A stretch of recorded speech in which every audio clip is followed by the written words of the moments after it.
our lab values and know our medication and to keep our appointments. If you are given a yearly annual appointment, go to it, don't delay it. Because we know science complements or always confirms the scripture. There's a place for those, professionals to help us. And we need to appreciate that, God has put them there because we live in a world of sick, we will be sick, and there are ways in which He helps us to heal naturally, and there are moments in which we also have to utilize either surgery or medication. So when it comes to that, let us be the best patients. All right? So that's one from each one of us here. Now it's going to be up to you to ask the questions, and any one of us of the panelists here can be able to answer those questions, unless someone wanted to say something else before we proceed. Yes? No? Okay, so you have the mics there, you can ask the questions. Yeah. Go ahead, Sister Sam. It's not on, but. It's not on? You can use it. No. All right. Thank you. I hate to say this, but I'm gonna get real, cause it's a real one. Get real. He talking about all the realness that we all got on them taste something. I gotta tell you something, not going to the doctor. I don't go to the doctor, I don't have any numbers, I don't take any meds. So I figure if I go to the doctor, I'm looking for something. I'm asking for sickness and something, that's just my mental pain. I suffer with depression a lot, but that's about it, but I'm not taking the med for depression because I know it's not good. I want to take something that I know is going to bring about a healing, and the minute it's not around, I want to know something natural I can live with. And that's why I take herbs and vitamins and stuff like that, and I'm not good with that either.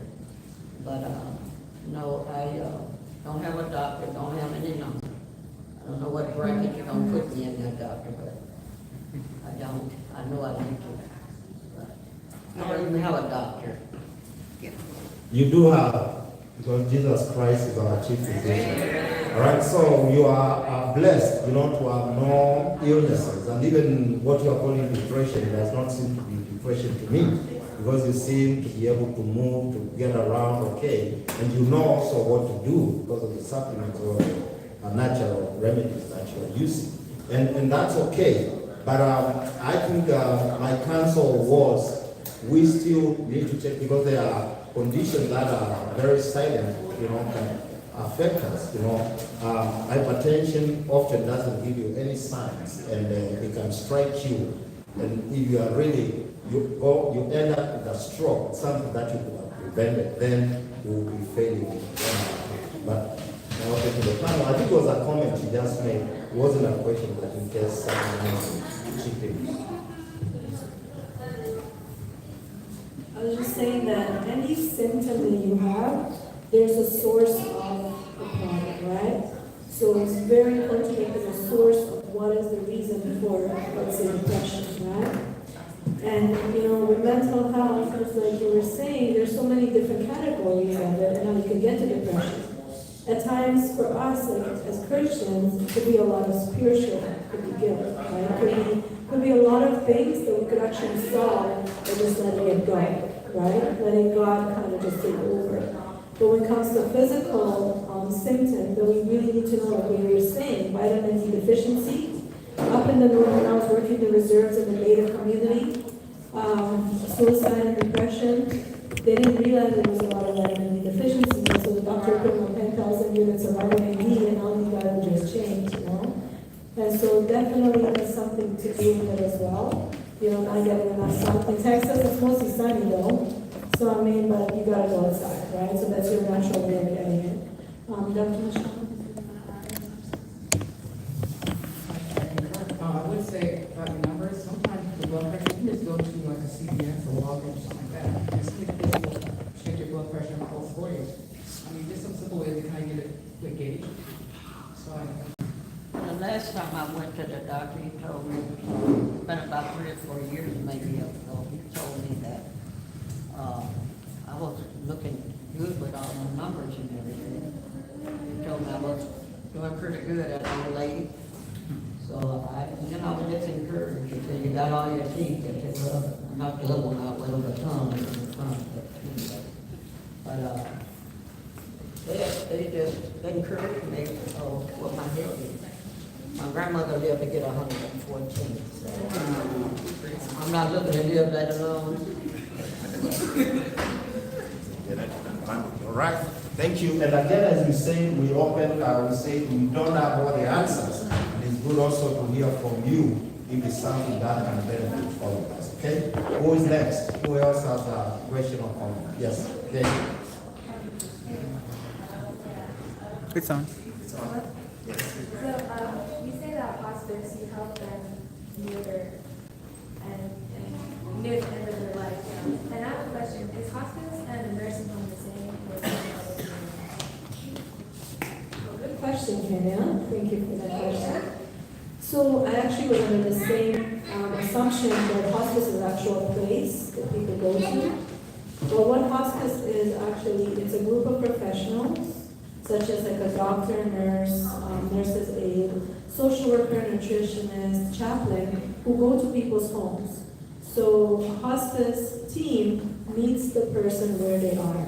But what hospice is usually at the end of life, last 6 months where the person has a lot of chronic issues, you know, and they're almost at the end, but they do not want to seek any more treatment and they just want to stay at home. We focus on quality life, comfort, and autonomy.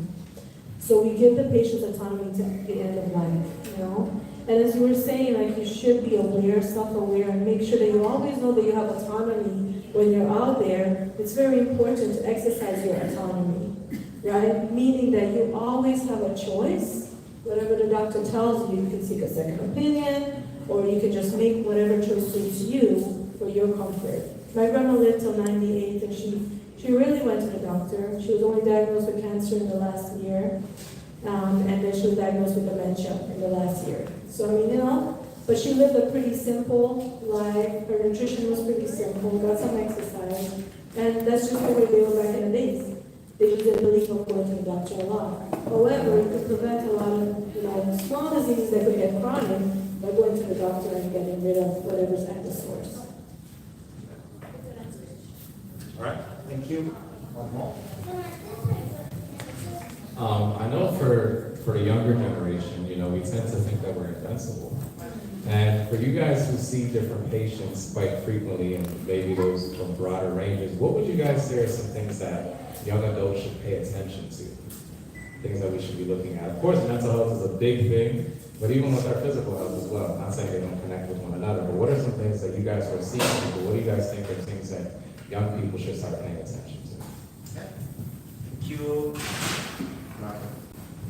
If I could give one sentence or one phrase of advice, would be stay off social media. And we laugh, but the 13 to 18-year-old female struggle the most. Cutting is at its highest percentage that it's ever been amongst that crowd. And a lot of it can be attributed specifically to them comparing themselves to other women or children, I should say, of that age, because they're not full adults at that age. And I will say this, and it's kind of funny, I like to tell this story. Dr. Nelly once told me, he said, he went on a trip, I think it was an Alaskan cruise, and it was just beautiful, glaciers, pristine water, and they were coming up on a waterfall, and it was very blue, very crystal, very clear, very just as picture perfect as you can imagine. And he said that there were these two women who were arguing right next to each other, arguing right next to him with each other. And he said that the captain of the boat interrupted them and said, "Ladies, you're going to miss this beautiful blue waterfall." And he said that they stopped arguing, they held up their phone for a selfie, and then went right back to arguing. So they just posted this picture on Facebook, right? And everybody that's seeing it is saying, "Oh man, how lucky are they to be in this beautiful place?" But they don't know, they don't have a clue that they are just going at it like cats and dogs. So I would say if you're a parent, read, and you have children, read the book Resetting Your Child's brain. It's all about this doctor who saw mostly, I think she's a pediatric doctor, and all these kids were being brought to her with ADHD, and she said in almost every single case without fail, they were being raised by devices, and once the devices were removed, the ADHD diagnosis was removed. So that would be my advice. Very good. Any other advice, and then we'll take a question? Yeah. I think that the younger generation is becoming more superficial. And that's just from my own experience with my own, surrounding. Back, and I can't really say back in the days, but I mean, I did grow up like a while back, in the 80s. So I mean, like things have changed so much up until now, and there's the peer pressure is huge, right? Just simple things that we didn't find a big deal back in the days, they find a big deal now. And so like depression, mental health, anxiety, it's just getting worse because they put so much pressure on themselves. And then they don't measure themselves against themselves of yesterday, but they measure themselves against others, which is totally unrealistic and unachievable. Because none of us should measure ourselves against somebody else. We should measure ourselves against ourselves of today and yesterday, and how can we be better tomorrow? And letting go, sometimes at times, younger generation, we have, like when I was younger, very high expectations, right? And sometimes we just have to kind of just step back and let God lead, and just teach them that God comes first and everything else is second, so. Okay, for the young adults, there are some diseases that usually come up before the age of 40s, such as diabetes. I would advise you to go and maybe do normal blood sugar. And there are also other diseases such as breast cancer, cervical cancer, and you can go and do the screening. Could improve your health.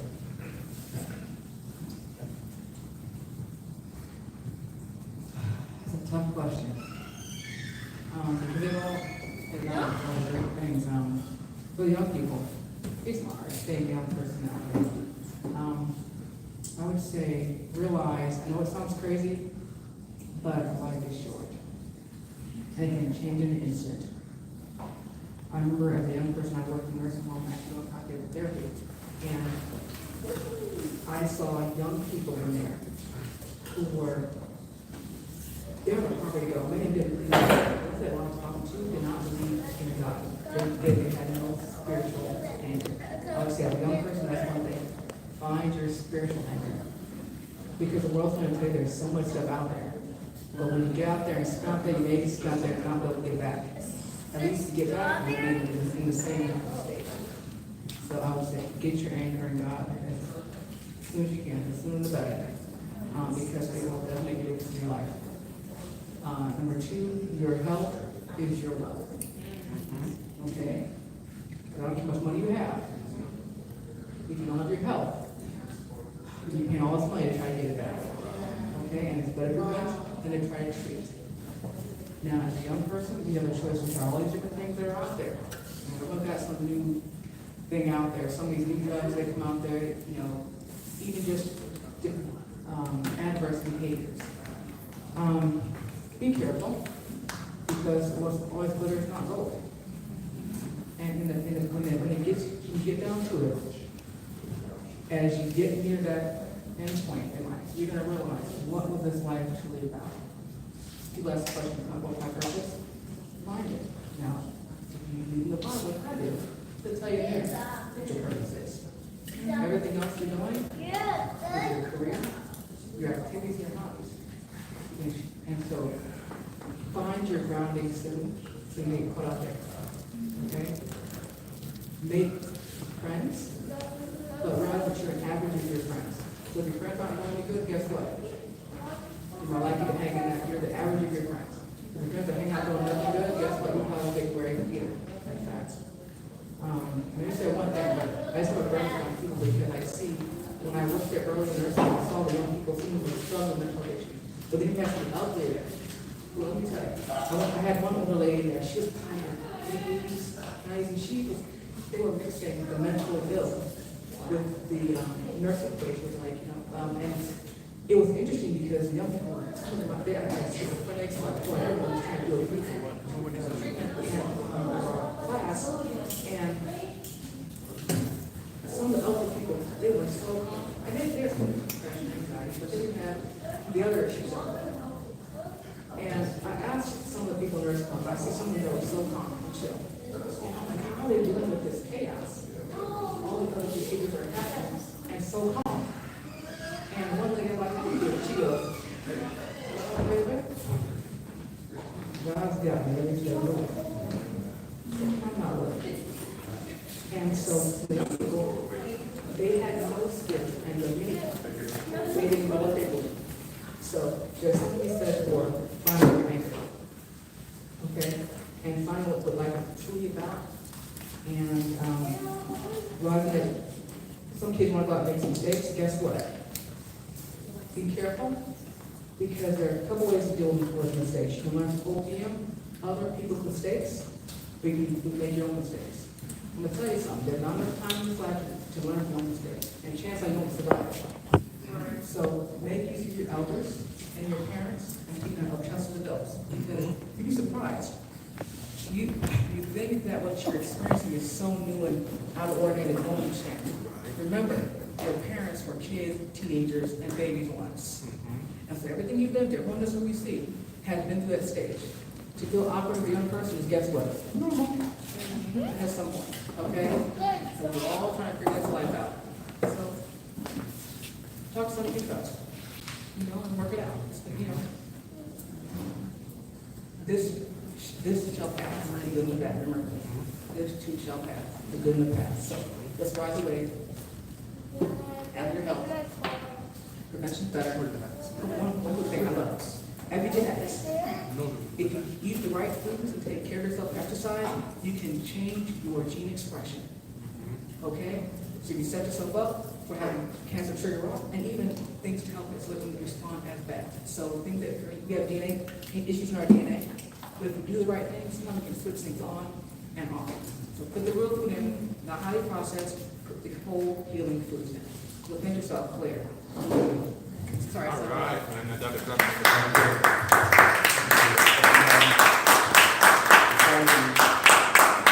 Before we take our question, also for the young people, I want to add, I also know your family medical history.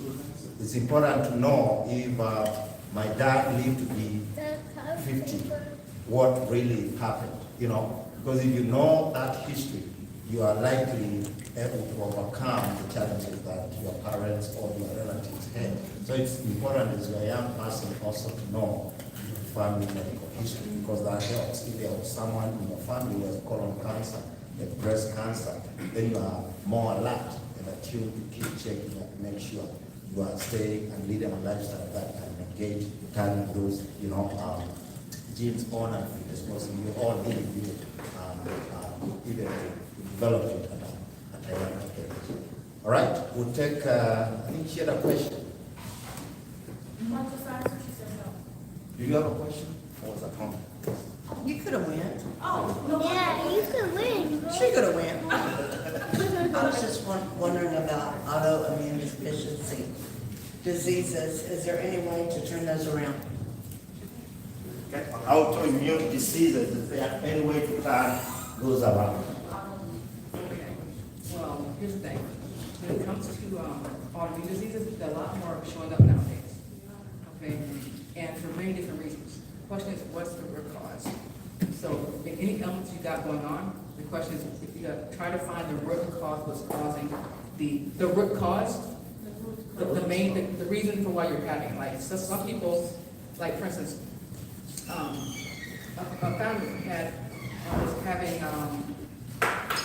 irritable bowel issues. Come to find out it was actually celiac, but she also presented as thyroid issues.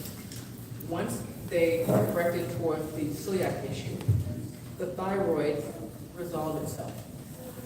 Okay? I have fibromyalgia, Okay. and I got it, I had it at a very, not a young age, but I was a mother, so I was in my probably 30s. And I did a cleansing in the showers, I mean the hot and cold, not showers, but in the cold water, hot water. I did all that for about a month. But, and it put it in recession, which I didn't know was possible. It was supposed to have taken it away, but I was not able to do it to the very end, but it did help a lot. But my dad just died 3 years ago from immune deficiency disorder, and he lost all the skin, 85% of the skin on his body. And he died within like 6 months when it, he got it and it started on his feet and then his hands, and then it just started going everywhere but his head, and you couldn't touch him. The hospitals had didn't even know, they knew what it was, but no one had ever treated it because it was so, I guess there's a lot of different kinds, like you were saying, but mine, it seems like stress brings it on. I'm okay until I get really emotionally stressed. And when I say not stressed like in the car, traffic, I'm talking about where I'm crying and it gets me down a couple of days. Used to, I couldn't even carry a gallon of milk. But now, I don't have those issues, but that was like when it first started out. And before the cleansing. But I'm just wondering if there's still something I could do, because if I still get in a drama type atmosphere, that's not my drama, but someone else's, it will bring that fibromyalgia back on. Okay, you hit on a few points there. Well, one thing is that stress can kill. Okay, stress makes everything worse. You can get cortisol surge, you get everything going. And any sort of element. Yeah. So you said one thing, you said when I'm around someone who is stressful, it brings down, you have some choices today. Okay? You can make the choice to exit the situation so it doesn't affect you, or change how you view the situation. Because in most situations, we can't necessarily fix the things around us sometimes. We can fix how we respond to the situation. Okay? Okay? And sometimes people talk to you, they can say, their issue is going to go over me, or I can take it internally. Right, and to figure out, I'm 57, and I still don't know how to handle a lot of other people's stress. So to do that, would I need counseling? Would I need to see some kind of counselor? To give me like tools to be able to cope better with the stress? I mean, that's a good point, because it kind of goes to what you've taught us so far, right? Yeah,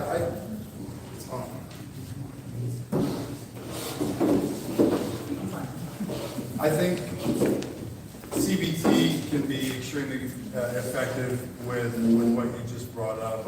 What we recommend, or what I recommend people who are struggling with what you just said, is to make bright lines. And what I mean by that is have like a specific situation, or a specific situation that you're not okay with and that you cannot tolerate. And it will take practice at first, and it's very helpful to write these things out, because it becomes more tangible when you put it on paper than if it's just up in your head. And to get to follow through with that, if you are presented a situation that you're not okay with, you will have to find a way to remove yourself from that situation. That's what I started doing. So write your bright lines down, and have it something that's visible, that you look at regularly, and that will be the beginning of giving you the strength to encourage you to walk away from that, because you already know the outcome. Right. Yeah. That makes sense. Just want to quickly add, the Bible says, guard your heart above all, right? Your heart, your mind, your spirit. And so I believe, probably, if not many of us, all of us have been in that situation. That's the best solution. And especially we have a caring heart, because we feel like we could help somebody, and there's times we just can't help somebody. We just have to let God take over and we need to protect ourselves. And when it comes to certain triggers, like what Dr. Michelle was saying, there are certain triggers that trigger some of our diseases, right? It's in our DNA, and we have to know what are those triggers, and we have to minimize those triggers in order to have a better quality of life. Very good, thank you. I just want to brief Dr. Lopes. We just started to introduce ourselves, and the question was if there's any way we can minimize, triggers and also autoimmune, diseases. And for me, I know, and I've heard from many presentations that animal products, tends to cause inflammatory responses in our body. So that's also another way, nutrition-wise, trying to go dairy-free can also, help for those who are studying at other those presentations. So that's one thing that I would share. Thank you. Immune, is that the point, right? Okay. I can speak from the point of view as a dentist, which is my field. So, I'm very much restricted to or my comments will be very much restricted to the oral cavity, mouth, per se. Yeah, because I need to be very specific, right? There are certain things that I believe is important for me to share with you. Very simple, but yet very important. pH. Are you all familiar with pH? Yes. Right? Range from 0 to 14, correct? 7 being about neutral, correct? So each aspect of our body, each section, organs, functions in a different level of pH. So our mouth functions very much well at 7, which is the midterm right there. So anything that goes beyond that becomes acidity. Anything that goes lower that can be alkaline. So for us, it's very important to maintain that level of, so then we have a balanced health. So the best way to maintain that balance is eating healthy and pay extreme attention to oral hygiene. So what I mean by that,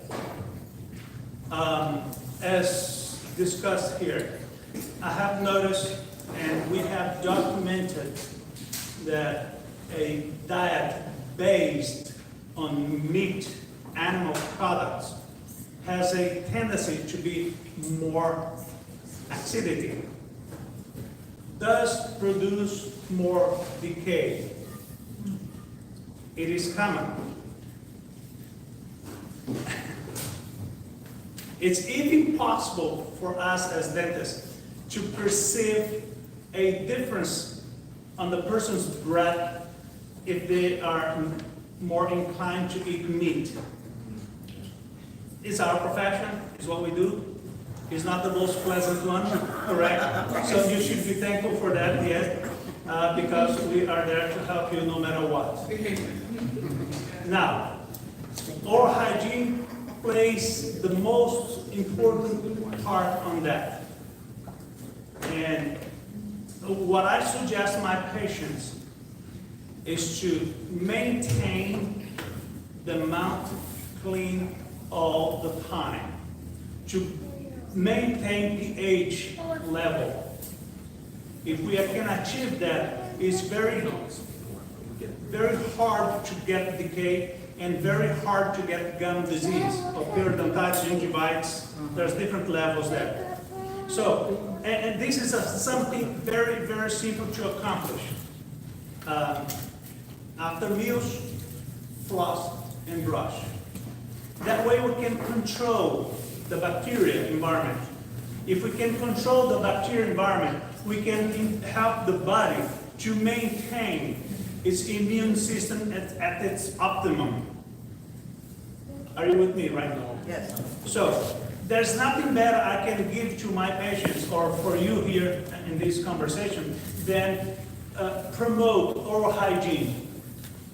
This is one of the very best things that you can do. I tell my patients, if you take care in what you eat, and if you take care in your oral hygiene, hardly you're going to get sick. Endocarditis, for instance, which is the inflammation of the inner part of the heart, is very much associated with periodontal disease, because bacteria is right there. And as they find the blood sweet, oh, they love it. Those that have a sweet tooth knows what I'm talking about. You like sweet, you like candies, chocolate, whatever be the case. So bacteria, they love the sweet. And they find the blood vessels there because they see it right there. Okay? And whatever you have a leftover, oh, they love it. They want to take part on the party. Yeah, that's how it happens. And now, here comes a side that I don't tell everybody, but I hope you understand. Everybody that eats excretes, right? Everybody that eats excretes. Yeah. So I'm trying to be very careful with my words here. Bacteria do the same thing. They eat and they excrete. So they're in a very comfortable zone in your mouth, and you have leftovers. Oh, they come for the party. Yeah, I know your face. But hey, I'm telling the truth, okay? You can't get better than these. Bacteria will do their service right there. And that becomes very, very acidity. Dentists will tell you, they don't tell you that. Because they want to keep on the protocol. Right. Yeah, great, fine. But I want to be very clear, brothers and sisters, this is what happened. And that acidity damage enamel.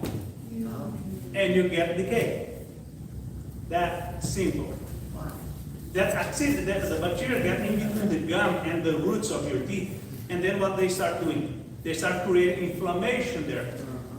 And that inflammation creates a situation where the vessels, be that artery or veins, they rupture because they become very soft, very vulnerable. And as they rupture, then the bacteria takes into the blood vessels and they love it. And they travel to it and they go all the way to your heart, to your kidney, to your pancreas, and then they start causing damage there. So in the long run, people may not know, they don't realize it. But in the long run, they get sick for so many other diseases out there just because they were not careful with their oral hygiene. So I'm trying to be very clear so you understand, and I hope from today on you'll be very, very careful with your oral hygiene, right? Yeah. It's how we can control this immune system, because the body will not respond well if we have inflammation, if we have infection in our mouth. Yet, I need to explain something else so you can understand.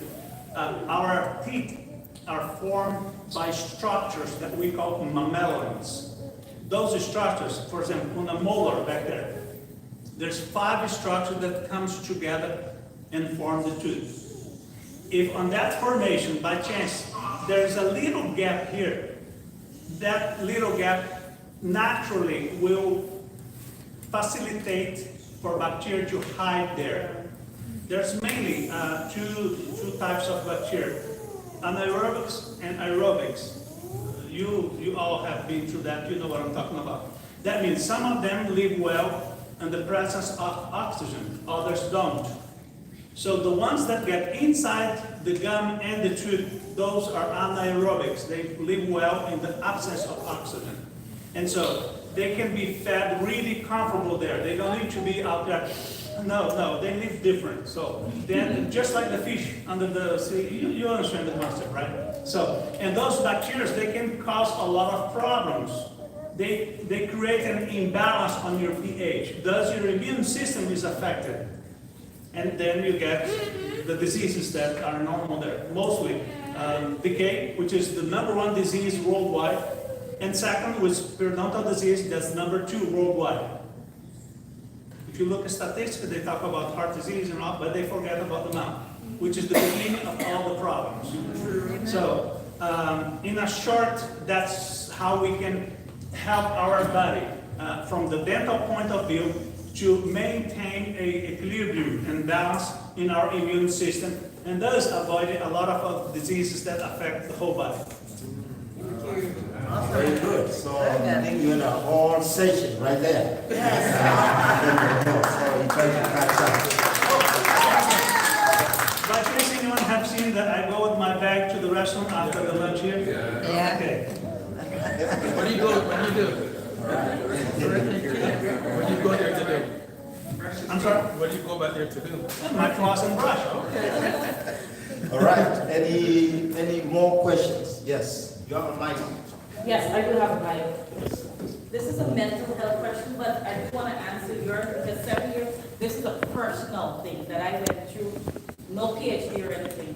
7 years ago, I was told by a doctor I have lupus. And everybody knows they say lupus is incurable.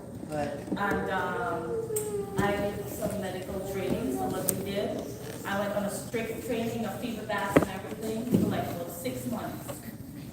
And since then, I'm lupus free. So autoimmune disease is curable, but you have to put in the work. It wasn't easy. It was not easy. Yes. And I'm telling you, mentally, you have to make up your mind to do it. But it's very possible from what I've been, this is personal experience, but yeah. My question, it's a mental health question. How do you help somebody struggling? You see them struggling, you see them saying things that don't make sense. But they're not a violent kind, but they're just saying things that don't make sense mentally, and they're struggling. But they don't see themselves as struggling. They see themselves as, nothing wrong with me, what I'm saying makes sense. And they don't want the help. How do you try to help somebody like that? Yes. That's tough. Yeah. I wish I had a good answer. Let me tell you a situation I'm dealing with. I have a really good friend back in Kerrville who is in that situation right now. And I won't go into all the details, but he is saying that the Freemasons are out to get him all the time, and the cops are involved in sex trafficking in our neighborhood. And it's just like these things that don't make any sense, right? But to him, it makes perfect sense, right? And I think in situations like that, they need to see somebody that's qualified to diagnose it.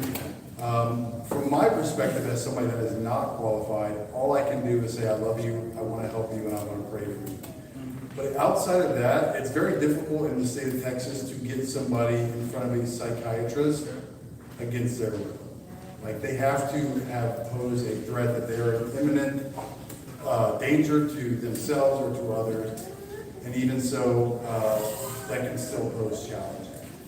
So, I don't know, because it's something I'm still trying to figure out with my friend back home. But I'll let the doctor. It was worth asking. Yes, it was.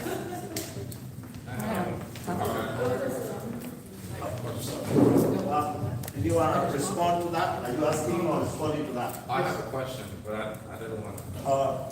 Let's finish and then we'll get your question. Yes. Well, a possible response to that might be to see if they would see a primary care provider for something general, and then if they'll let you go with them, and then maybe say, oh, by the way, just so you know, they've been having some issues, would you mind if I share? And kind of get in the conversation. And then the primary care provider can oftentimes find a way to link them in, because some people don't have brought people, and then I talk to them and say, would you be open to talking to somebody? And if you do it the right way, sometimes they're open to seeing the psychologist or the therapist or the psychiatrist. The trick is trying to get them in, but if you have them come in for something, they're like, you had your annual visit, or definitely come with you, or something like that to try to get them in, because it is hard to get someone to see a psychiatrist, even if you do see a provider. But there's a way to possibly get them in there with another reason or issue that you're dealing with, possibly. We tried that, and then when you go and you see other people going crazy, it's like, I'm not crazy, I'm not going back. So we tried that route too. Did you talk to the provider first? Yeah. Before the patient brought in? Oh, yeah. Literally everything. It was, like I said, it was just worth asking again. Yeah. Keep saying about that one. Yeah. I just want to say this. I'm sorry. On the same question and answer there, I believe, of course, the question comes from youth, and I believe not being in the medical field, in the specialized field to have a solution for this, I think we have something in common, that any one of us could also take advantage of that. Taking a person to a exam room or to a consult, it may not be easy, as our brother he says. But yet, we know 8 remedies for our well-being. All right, correct. So possibly, we may not tackle the issue face-to-face with the person, especially in this situation that they don't want to recognize their needs, right?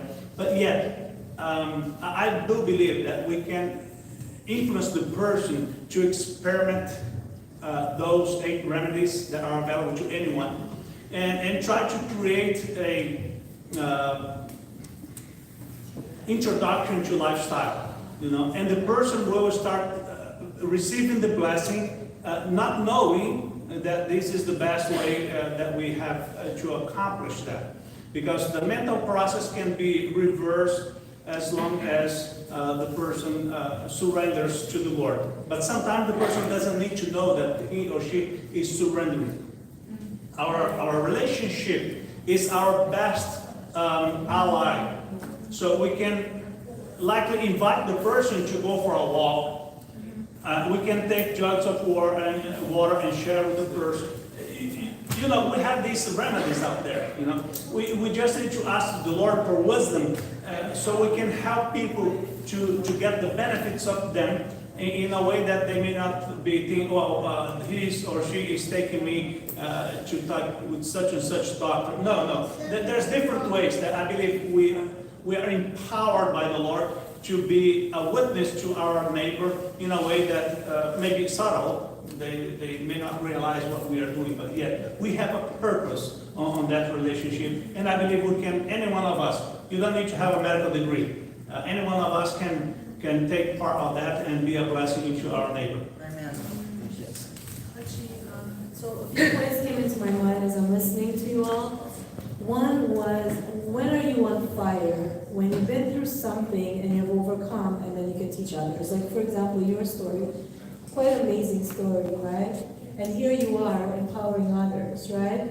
So sometime, that's one point. So kind of like, see if there's any resources or any seminars that you could take this person to. So it's like indirectly kind of guide them along rather than directly, because we also have many different personalities. There's something called an Enneagram, where you can actually check your characteristics and your personalities, and you can see who you are, what type of personality you are, and it helps knowing others, what type of personalities they are, so you know how to deal with them, right? Some people are very I don't want to use the word stubborn, but very, you know, stubborn. I'm trying to use a politically correct word. But I'm saying they will never agree for somebody else's opinion of them. They will only take in their own opinion. And how do you sometimes get to that person? By going around and around and let them get to the opinion with your guidance. And again, what you are saying there depends on what age this person is. I mean, there's a big spectrum in terms of mental illness. It is what he's dealing with. Some of them are personality disorders that actually are not diagnosed, and people are able to mask them and live with them for long. But if you look at most of our people who are actually in prisons, some of them are afflicted by these mental disorders that were never diagnosed or treated. And so someone like that can easily end up offending someone else and actually end up in trouble and end up being incarcerated. So it is important that we get them help if you are noticing that, because they themselves, they don't think they are sick. And because of that different spectrums we have in mental health, they may not catch it until they go get actually professional help. So you cannot delay or try to think that it will fix itself. They need to get some help so that they can help. One thing you mentioned about the laws, natural laws, you all heard of New Start, right? New Start? New Start. New Start. Yeah, well, some of you haven't, but you may have a handout in front of you. It's just a brief rundown on some things, just in general, that help almost anyone with anything. It may not take away your illness, but if you if you practice the law of health, you will see improvement in your health. Does that make sense? And when you talk about most, I think all of them actually, you know, nutrition, exercise, water, sunlight, temperance, air, rest, trust in divine. And I was at gratitude, you know, cognitive enhancement. But these things can also help with your overall wellness. Things you can do at home. And then, of course, we add the idea of the hydrotherapy. Great stuff. But so there are things that you can do just in general for your overall health. And like she said, you can walk someone in a circle, you know, like a cow to get them in the right spot. That's wonderful. You know, God is, of course, the master physician. And I reach out to him all the time, more patients, all the time, you know, for wisdom on how to address each individual patient. Because everyone is different. Yeah. We don't have all the answers. All right, Pastor, you got a question on that? Yes. No, Sister Sankey, you have a question? Because I don't know. I'm just saying, I hear what you all are saying is, we have our, most of you all know my grandson, Aaron Jr. Matter of fact, you all that went out to the homeless place in Conroe to minister to the homeless, and he was one of them, but we couldn't make no sense. He go in and out, they take him in, put him back out on the street, take him in. We just thought our wit in, and like she said, it's gonna have to be God to transform him. He's been with Howard and I since November. It's coming up now for Thanksgiving now. It's almost a year, and he's still in jail over there, but he still is having these same issues. Only God is gonna take God to do that. It's gonna take God to heal it. Everybody's praying. The doctors take him in, put him out. Cypress Creek put him in, take him out. Nothing has been done. They don't have no solution. Look like no kind of program for the mentally ill. But putting them in jail and putting them back out on the street. So, The United States, the way they deal with it is they put you in jail. that's all they do is put you up. No help. So you all just keep Aaron Jr. in prayer. That's our only hope. That's the best hope. We done everything we know. I've called most of you all here, Trish and all, and her husband, and nothing that they can do for him. Put him in and out of jail, living out on the street. He don't want no place. He figures that's his place. He's on the street. He's 29 years old. So, just keep him in prayer. Yes, what was his name? Aaron, Eric? Aaron Fletcher. Aaron, okay. You have a question? Thank you. I have a question for women's health. How does one approach hormone imbalance? What are the best things to do for a hormone imbalance? Rebalance that.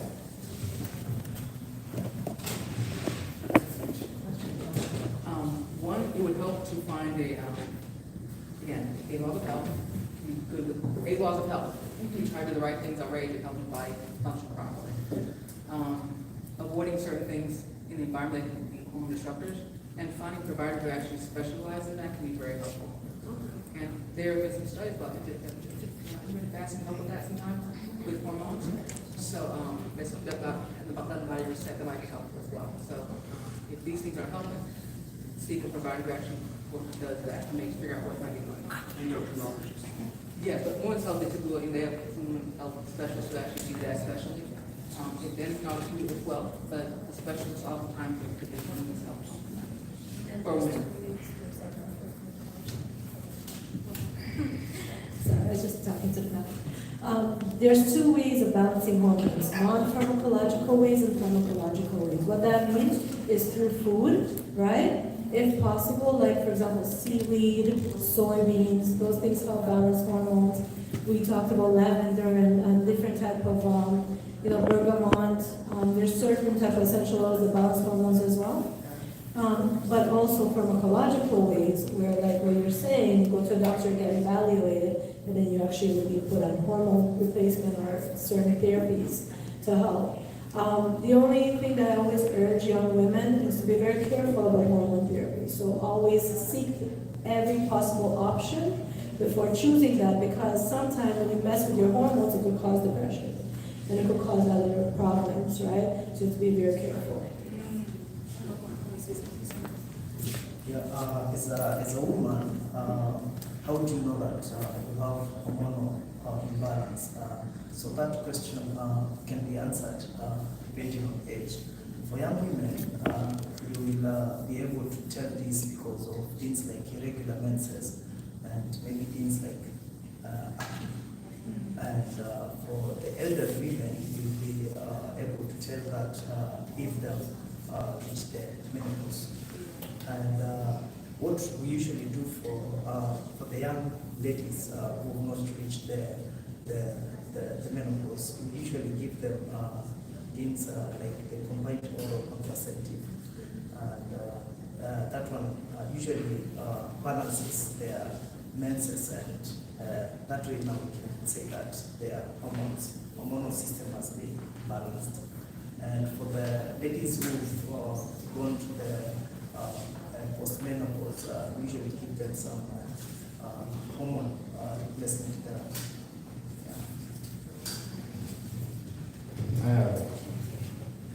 I have a question. This is for Dr. Lopes. When I was at school, we had our a dentist come who was presenting on the effects of mercury. Because Jared talked about mercury today with the fish and everything. And he talked about mercury fillings, how they used to do a lot of mercury fillings and the negative effects of mercury fillings. Could you maybe share more about that? And also, how do you take care of that if you've had mercury fillings in your lifetime? That's a very good question that normally is not asked, but yet. There are still mercury fillings on the market nowadays, and the dentists still place them on people's teeth. I don't know why, but yet we are still in that dark age, I would call it. So, yes, mercury evaporates every time you're chewing something. It's constant. It happens all the time. So you are very much, and please understand, I'm just answering the question. I'm not promoting dentistry here. But yeah, you are very much prone to have cancer if you still have amalgam fillings in your mouth. That's true, and I need to tell you, even though ADA say that's safe, blah, blah, blah, blah, blah, but it evaporates every time. I can possibly show you a video of a tooth being scratched, and a special camera shows the evaporation of mercury right there. And you are inhaling that, even though you're a vegan, if you have mercury fillings in your mouth, you may end up having cancer. It is true. I try to maintain myself on the safe boundaries of not pushing people to change their feelings, because people can sue me later because I was, the word is nasty. So people can sue me later because I have pushed to change their feelings. And so people can take advantage of that from the legal point to sue me later on. And the courts are not reliable. We know that. So yeah, I have to limit myself how much I can tell patients in certain aspects to protect myself. Liability, that's how it is. But yeah, in an open conversation, since you asked, now I have all the authority to tell you again that amalgam fillings with mercury can cause cancer. And it is a constant. Every time you chew something, it is evaporating and you're inhaling, and it can be damaged. Now, solution, we can change them. Good question. Was a good question you asked, because I know at what point or what year did they shift from using amalgam and matching to something different? When I was in school, we had the options to use amalgam or composite, which is the tooth color fillings. When in school, I still had the obligation to place amalgam fillings because we had to fulfill some requirements on our classes and so on. So I did that until my school time. When I start private practice, I cut off completely. So now, patient-wise, Is it like the choice of the dentist, or is it mandated law to stop using it? there's no mandated to stop using amalgam yet. It's a huge market out there. There's a lot of money involved, and we need to be honest, they don't want to change things easily, right? So there's a lot of money involved, and the expert, right, the experts consider that it's safe. So then the money runs behind the whole thing. But yeah, I suggest if you need a filling, please request the dentist to place a composite filling. Avoid those at all costs. If you have them already and you are in a position, financial position to have them replaced, you can replace one by one, but yet work on that direction to avoid more issues. Yes, sister? There is a certain way that you have to replace them too, like the dentist. The dentist has to have, there's a certain way to replace them, it's not just take them out. It's not just to take them out and put in a composite. There's a certain special way that you have to remove the mercury filling.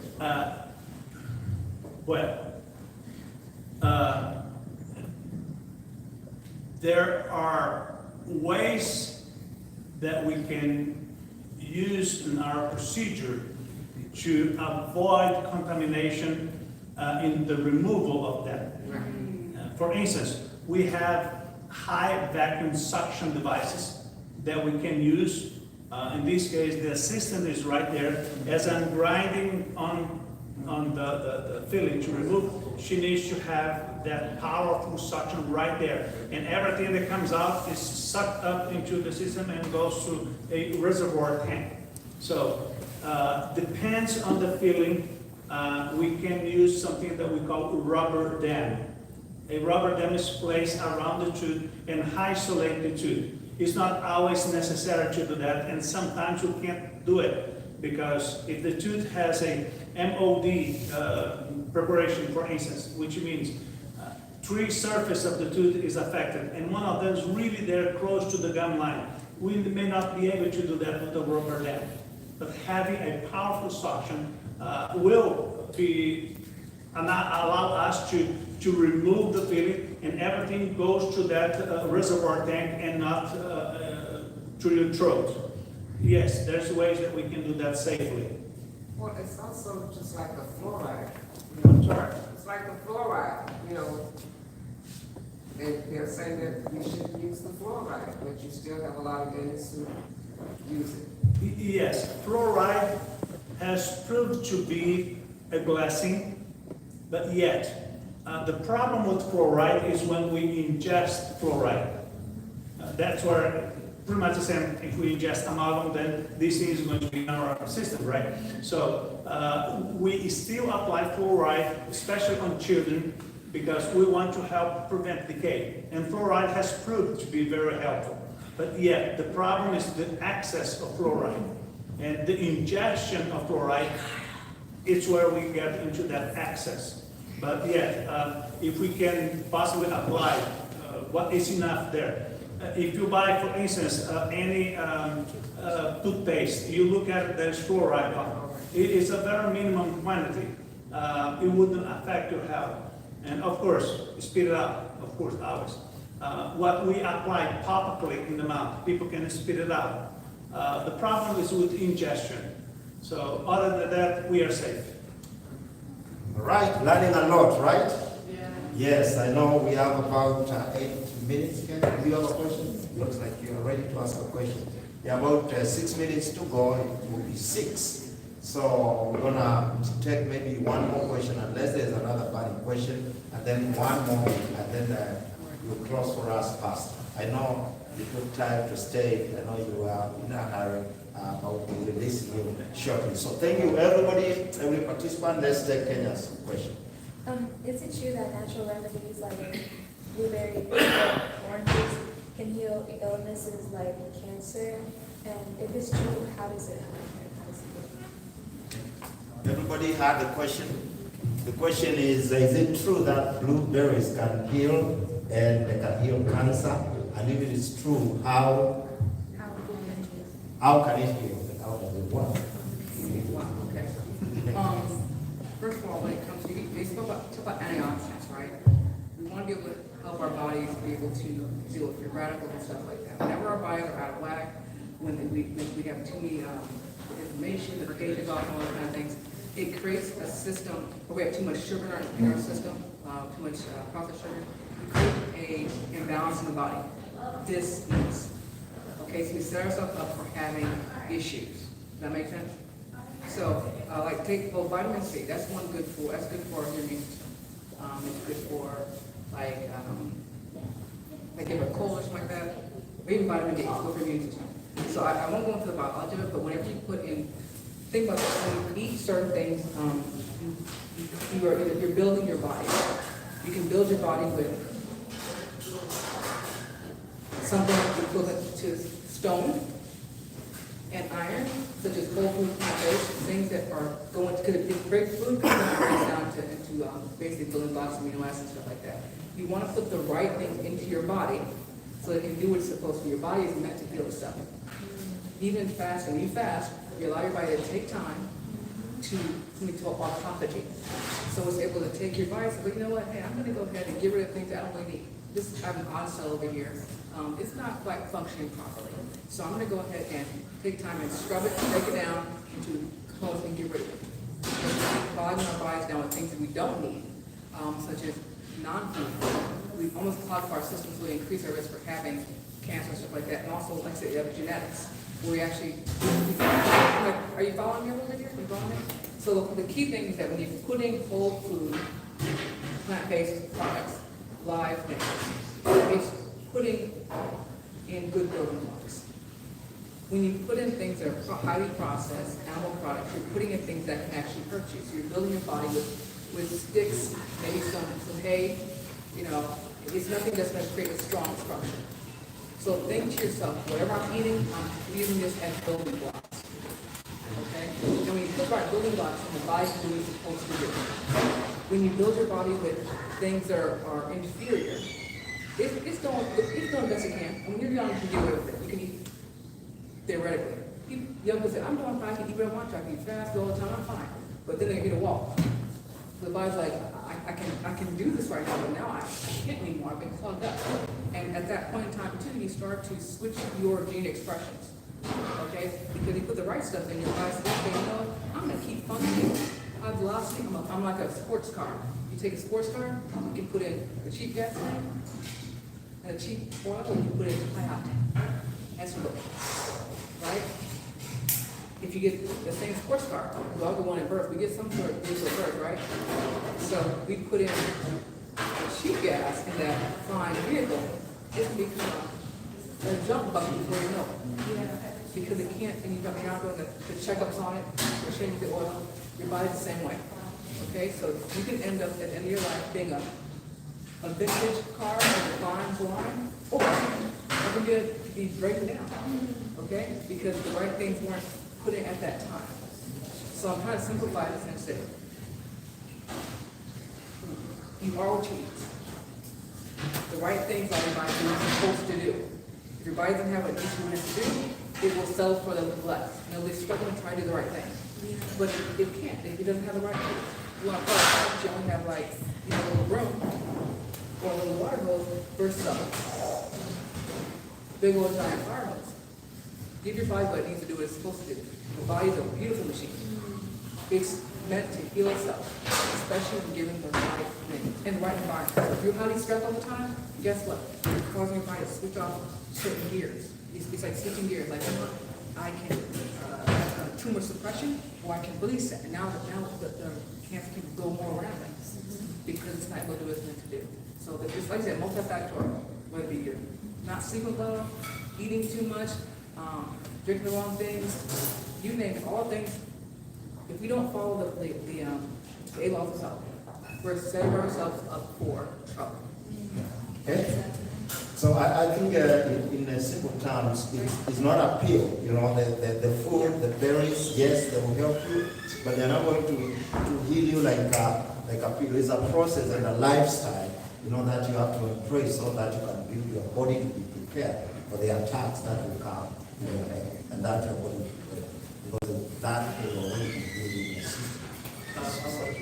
It all has, I'm sorry. I just wanted to say in regards to when you were talking about acidity, right?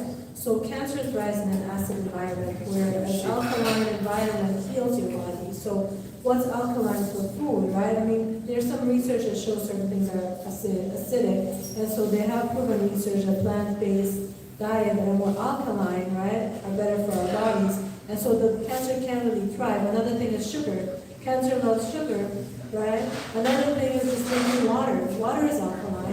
Right, so that's why we say let's stay away from the juices and all these other things. Beer and alcohol are acidic, so we stay away from those things. And that's why the Adventist health message is quite powerful. I mean, they have done proof that they're the longest living. We are the longest living if we follow those dietary laws, along with the mental health and spirituality laws. In short, depends on how,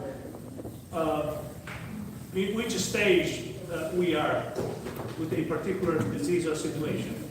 So, yeah, those can be very, very helpful in the more into the preventative aspects of life.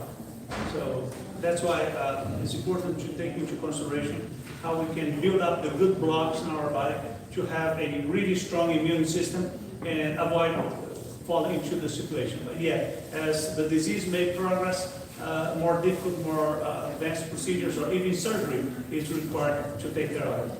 So, thank you. We're going to take Jason's question and then Pastor will close. Well, it's more of a comment as I was listening.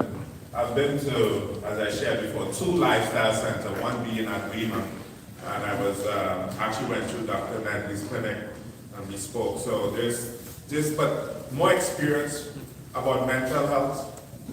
Sometimes as humans, when we see our loved ones sick mentally, especially when you know who they were while they were, we get stressed and we want to fix it.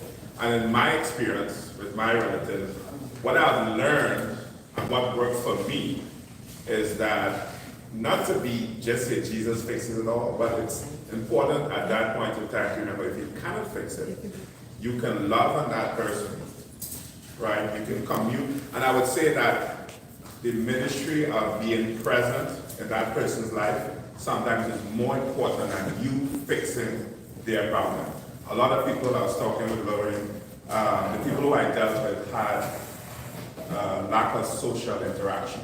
Lots of stress throughout their life, and they pulled away, and they actually had less social interaction, which aids their mental deterioration. So even if we couldn't fix it, just us having a rotation of family members and loved ones helped them. And eventually there was signs where we were able to interject and put some things in there. Maybe if we had done it sooner, we'd have had more results. So that's just a thought process that I had to learn the hard way.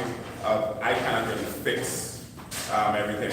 And one thing I was talking with Gerald about is, as I navigate my own journey, the idea of looking at the correct metrics worked for me. So I'm just talking personal experience. And the metrics that I started to look at was how is my relationship with those around me. So as I continued my health journey, it wasn't so much the numbers. And I think there's a certain time that you should know your numbers, you go through the process, you have the doctor appointment. But as you navigate day to day, I think the day to day, you don't need to check your numbers every hour unless you're in an advanced state. You know, I'm not talking medical. So that's just something that I wanted to share. That. So when I started looking at how my relationship with my wife, my kids, when I saw those things improving, it motivated me to continue down the path of the New Start. Because the New Start is hard, because if you do it just for the physical only, that should be a byproduct. But as you see your relationship with God and with loved ones changing, it motivated me more. So I think if somebody is struggling, for whatever reason, I think that might be a different perspective to look at those metrics you know, versus just only, because it causes stress. And the final thing I would say is, when we went through the program, stress. I think that's something you mentioned, Jared. It's something we don't talk about a lot, and in my recent and previous research, as well as those lifestyle centers, people who are on plant-based diet, they do all this new stuff. Well, they do it right. If they don't address the stress, which causes that, and I think it's something as Christians, we know that we need to lay our burdens down at His feet. So the T in New Start is important. I think that has helped me, the idea of taking your stress, because it has such a ripple effect. Taking your stress and giving it to God is a very, very important. Thank you so much. We learned a lot. Thank you, Jason, for that contribution, and everyone for coming. You mentioned about stress. Let me just, say in one word what you said. I saw many studies that say you can be non-smoker, you can be non-alcoholic, you can be a vegan, but if you have stress in your life, it negates everything. In fact, it reverses, almost predisposing you to higher risk, like someone who smokes or won't smoke all their life. So it's important for us to balance our lives and try to manage and minimize stress. Now, for those who are aware, there's an annual council that is taking place at the General Conference. And I saw this slide, and I just wanted to share with you Dr. Landless, who has been in charge of the health department. He presented these, and he just wanted us to realize how blessed we are with the health message. And we should not just listen, but we should, as far as possible, prayerfully apply it in our lives. And this is the last study this study was done in published in 2024, Cancer Journal of Clinicians.